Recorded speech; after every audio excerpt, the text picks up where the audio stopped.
नमस्कार बंधुरा तोमरा सबाई केमन आछो। आशा करी सकले खूबই ভালো আছো। पम्पा सिम्पल कुके सबाइके स्वागत। आज के आमी तोमादेर संगे टक झाल मिष्टि आमसत्तर रेसिपि शेयर करब, जेटा बानाते किन्तु एकदमই समय लागे ना। खूब कम समयेर मध्य एरकम आमसत्तर तोमरा बानिये फेलते पारबे, जेटा बाड़िर बड़ो थेके छोटो सबाई भीषणই पसंद करबे। ताहले बंधुरा चलो किभाबे आमी এই टक झाल मिष्टि आमसत्तरটা বানালাম তোমাদের সঙ্গে ঝটপট শেয়ার করি।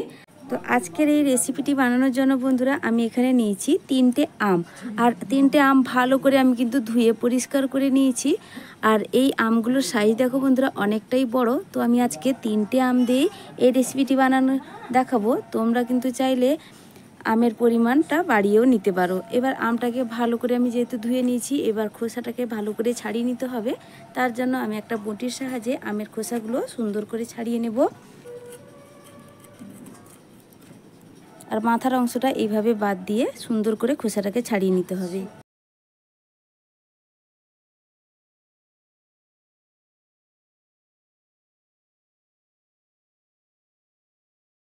তো বন্ধুরা দেখো 3টে আম খুব সুন্দর করেই কিন্তু আমি খোসা ছাড়িয়ে নিয়েছি।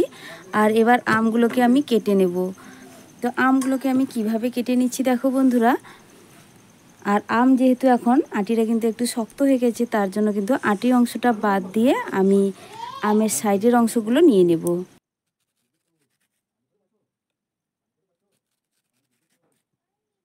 তো দেখো বন্ধুরা এইভাবে আমি সাইডের অংশগুলো নিয়ে নিচ্ছি। আর যতটুকু পরিমাণ আছে কিন্তু আমি দু সাইড থেকেই নিয়ে নেব, শুধু আটি অংশটুকু বাদ দিয়ে। তো বন্ধুরা দেখো আমের এই আটি শুধু আমি বাদ দিচ্ছি। আর আমগুলোকে যে এইভাবে কেটে নিয়েছি, আর এই আমগুলোকে এবার ছোট ছোট করে টুকরো করে আমি কেটে নেব। আর এইভাবে ছোট ছোট করে টুকরো করে নিলে সেদ্ধ হতে খুবই কম সময় লাগবে। তার জন্য এইভাবে ছোট ছোট করে টুকরো করে কেটে নিতে হবে।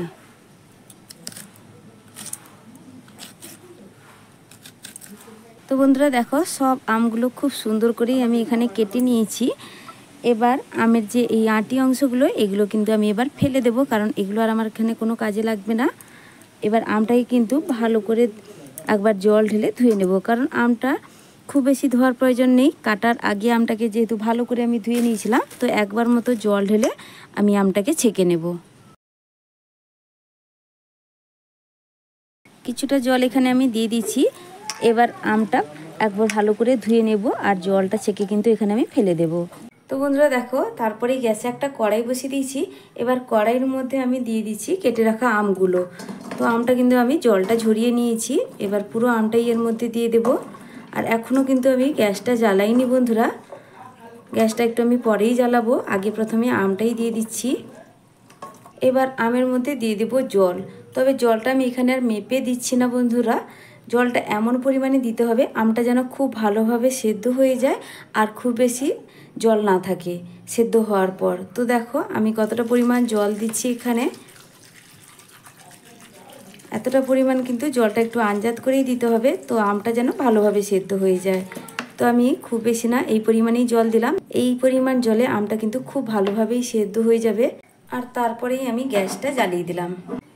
এবার একটা ঢাকা চাপা লাগিয়ে দেবো, তাতে আমটা কিন্তু খুব তাড়াতাড়ি সেদ্ধ হয়ে যাবে। এই টিফিন রেসিপিটি বানানোর জন্য প্রথমে একটা বড় বাটির মধ্যে আমি দিয়ে দিচ্ছি 1 কাপ আটা। তো একটা মেজারিং কাপের 1 কাপ আমি আটা দিয়ে দিলাম। তারপরে আটার মধ্যে দিয়ে দিচ্ছি 1/3 কাপ সুজি। তো এখানে 1 কাপের 3 ভাগের 1 ভাগ আমি এখানে সুজিটা ব্যবহার করছি। ভীষণই হেলদি একটা টিফিন রেসিপি বন্ধুরা, আর বানাতে একদম সহজ। বাড়িতে হাতের কাছে থাকা উপকরণ দিয়েই বানিয়ে নেওয়া যায়। তারপরে বন্ধুরা এখানে আমি জল দেব। তো 1 কাপ যেহেতু এখানে আটা নিয়েছি, 1 কাপ আটার জন্য এখানে 1 কাপ আমি জল নিয়েছি। তো এখানে কাপের মাপ আর বাটির মাপটা একই, তার জন্য আমি এখানে বাটিতে জলটা দিয়ে দিচ্ছি। আর জলটা অল্প অল্প করে দিয়ে বন্ধুরা দেখো আমি মিশিয়ে নিচ্ছি। তো জলটা কিন্তু আরও বেশি আমার লাগবে, তবে এখন আমি বর্তমান 1 কাপ জলই দিচ্ছি আর জলটা পরে ব্যবহার করব।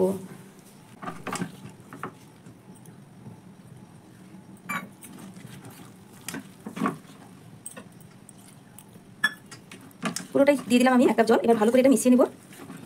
খুব ভালো করে এটা মেশানো হয়ে গেছে। আর এবার এটাকে আমি রেখে দিচ্ছি এক সাইডে। তার মধ্যে কিন্তু 5 থেকে 7 মিনিট রাখলেই হবে বন্ধুরা। তার মধ্যে সুজিটা কিন্তু খুব সুন্দরভাবে ভিজে নরম হয়ে যাবে। তো এবার ঢাকা দিয়ে আমি রেখে দিই এটাকে। তো ঢাকাটা খুলে আমি এবার দেখাচ্ছি বন্ধুরা আমটা কতটা সেদ্ধ হয়েছে। তবে মাঝে একবার কিন্তু আমি ঢাকা খুলে একটু নাড়াচাড়া করে দিয়েছিলাম। এবার আমি তোমাদের দেখাই আমটা কিন্তু খুব সুন্দর করেই সেদ্ধ হয়ে গেছে। দেখে নিশ্চয়ই বুঝতে পারছো একদম কিন্তু নরম হয়ে গেছে। আর এইভাবেই আমটাকে ভালো করে সেদ্ধ করে নিতে হবে। আর যতটা পরিমাণ এখানে আমি জল ব্যবহার করেছিলাম বন্ধুরা, তাতে কিন্তু আমটা সুন্দরভাবেই সেদ্ধ হয়ে গেছে। আর তোমরাও কিন্তু দেখে বুঝে একটু জলটা দিবে এইভাবে।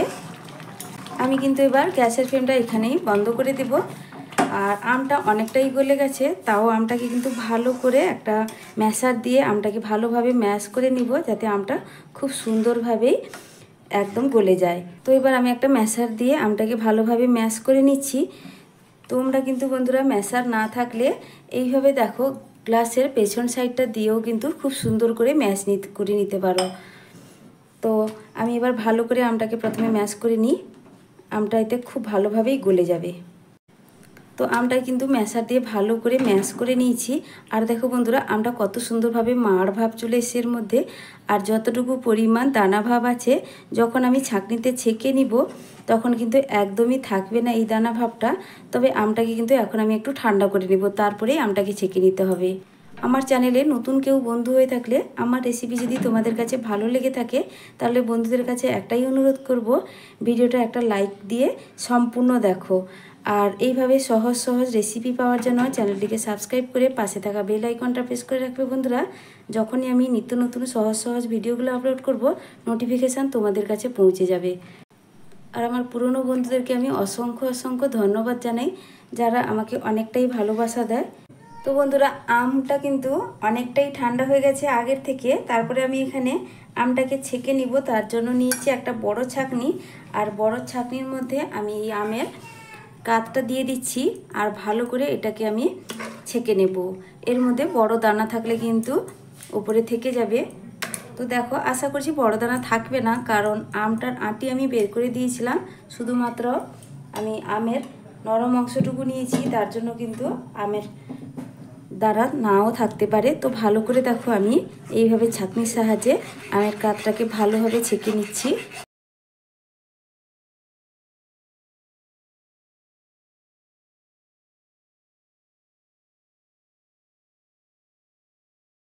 তো বন্ধুরা তারপরে আবারও আমি কড়াইটা ভালো করে ধুয়ে পরিষ্কার করে গ্যাসে বসিয়ে দিয়েছি।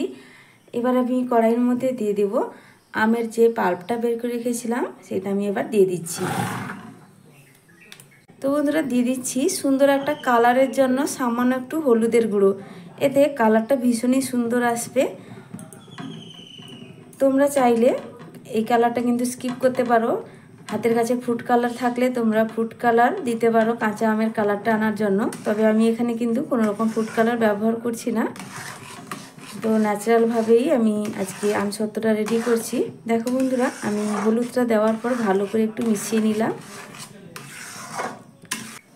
তো বন্ধুরা দেখো খুব সুন্দর একটা কালার এসছে, যেন পাকা আমের আমসত্ত্ব বানানো হচ্ছে। তো এবার আমের এই পাল্পটা কিন্তু ভালোভাবে ফুটে উঠেছে। এখন আমি এখানে দিয়ে দেব চিনি। আর চিনিটা আমি এখানে দিচ্ছি বন্ধুরা প্রায় 300 থেকে 350 গ্রাম মতো। যেহেতু আমটা ভীষণই টক, তোমরা কিন্তু চিনিটা একটু দেখে বুঝে দেবে, তোমরা যেভাবে পছন্দ করবে। এখানে প্রায় 1.5 বাটির মতো আমি এখানে চিনি দিয়ে দিলাম, প্রায় 350 গ্রাম মতো। তো তোমরা কিন্তু তোমাদের পছন্দ মতো চিনিটা দিবে, যে যেভাবে আমসত্ত্বের মধ্যে মিষ্টি পছন্দ করবে। তো এবার ভালো করে চিনিটা কিন্তু আমের মধ্যে পাক করে নিতে হবে। আর অনবরত কিন্তু নাড়াচাড়া করতে হবে। গ্যাসের ফ্লেমটা আমি এখানে বাড়িয়েই রেখেছি। দিয়ে দিচ্ছি 1/2 চামচ মতো লবণ।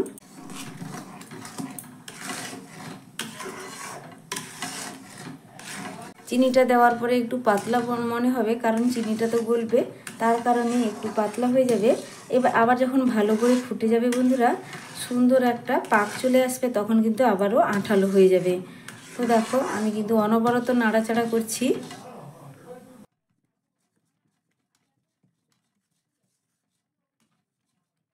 এবার কালারটা কিন্তু আগের তুলনায় অনেকটাই চেঞ্জ হয়ে গেছে, দেখে নিশ্চয়ই বুঝতে পারছো। এখন আমি দিয়ে দিচ্ছি সামান্য একটু চিলি ফ্লেক্স।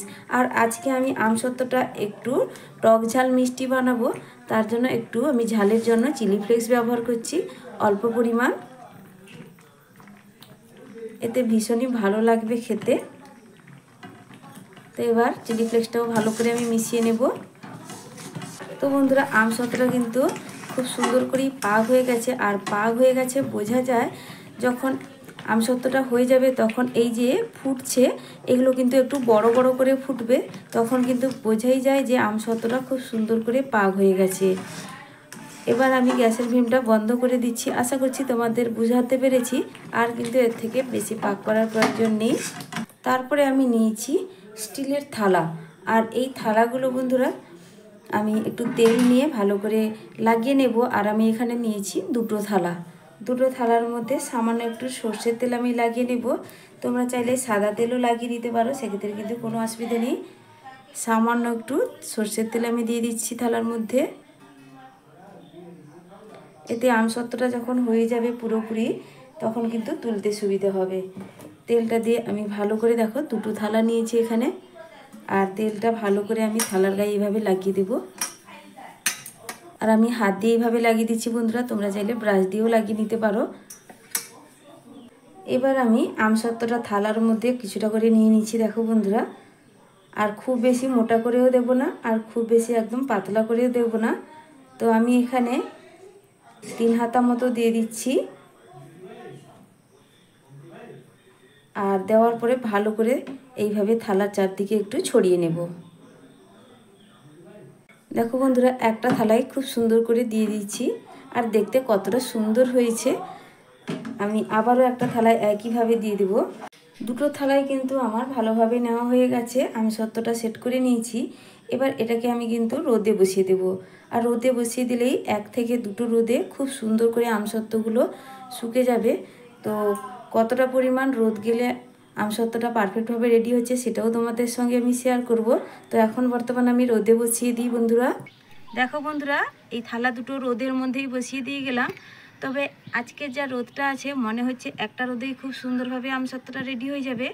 তো রোদটা কতটুকু প্রয়োজন হচ্ছে আমি কিন্তু তোমাদের জানিয়ে দেব। তো বন্ধুরা দেখো, 2 দিন আমি রোদে দেওয়াতে আমসত্ত্বটা কিন্তু খুব ভালো করেই শুকিয়ে গেছে। আর দুটো থালায় কিন্তু আমি রোদ থেকে তুলে এনেছি। আর দেখো দেখতে কতটা সুন্দর হয়েছে। আর আমসত্ত্বটা যে শুকিয়ে গেছে তোমরা তো বুঝতেই পারছো দেখে। এবার আমি আমসত্ত্বটাকে তুলেও দেখাবো তো এটা কতটা পারফেক্ট হয়েছে।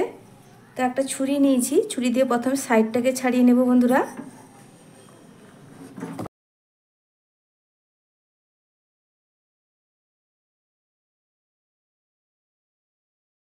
দেখো বন্ধুরা, আমি সাইডটা কিন্তু ছাড়িয়ে নিয়েছি। এবার কত সুন্দরভাবে আমসত্ত্বটা উঠে যাচ্ছে, দেখো কোনো রকম কিন্তু অসুবিধা হচ্ছে না তুলতে। আর কতটা দেখতে লোভনীয় হয়েছে, আর কতটা পাতলা হয়েছে, দেখো খুব সুন্দর হয়েছে দেখতে। তো আবারও থালার মধ্যে দিয়ে দিলাম। আর আমসত্ত্বটাকে আমি এবার কেটে সুন্দর করে দেখাচ্ছি। তোমরা তোমাদের মতো পছন্দ করে কেটে নিতে পারো। তো আমি এইভাবেই কেটে নিচ্ছি। তারপরে এক সাইডে এইভাবে ধরে আমি একটু রোল করে নেব, এতে দেখতে আরও ভীষণ ভালো লাগবে। দেখো বন্ধুরা, কত সুন্দরভাবে আমসত্ত্বটা আমি তুলে নিলাম। আর এইভাবে কিন্তু সব আমসত্ত্বগুলো তুলে নেব। তো বন্ধুরা দেখো, আমসত্ত্বগুলো সুন্দর করে রোল করে নিয়েছি, তারপরে একটা প্লেটের মধ্যে তুলে নিয়েছি। আর এবার দেখতে কতটা লোভনীয় লাগছে। আর এটা খেতে সত্যি বন্ধুরা অসাধারণ হয়েছে। আর আমার বাড়ির সবাই কিন্তু ভীষণই পছন্দ করেছে আমার এই আমসত্ত্বটা। তো বন্ধুরা, তোমাদের কেমন লাগলো এই আমসত্ত্ব অবশ্যই আমাকে কিন্তু কমেন্ট করে জানাবে।